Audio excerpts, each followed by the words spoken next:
I had a chance to say something to Al Gore, I'd tell him to actually accept a debate from his opponents, to actually debate the science of global warming. I would tell him to take a look at the research from the Pacific Research Institute, tell him to take a closer look at some of the possibly natural causes of global warming, including the sun, sunspots, cloud cover. I think he's going to sound really, really silly in a few years. What would I do personally to improve the environment? Personally, I would just cut down on wasteful actions.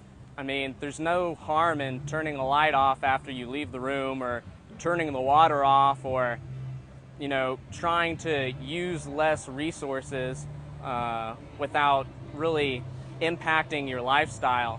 There's a bunch of little things that individual people can do, but I certainly don't think the government should start dictating to us and encroaching on our economic and personal freedoms.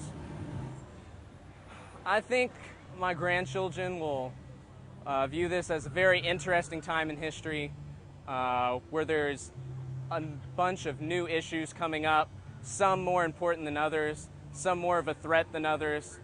I think they'll see this as a great shift in foreign policy to take on Islamic radicalism, and they'll see global warming as a silly fit that their fathers and grandfathers went through.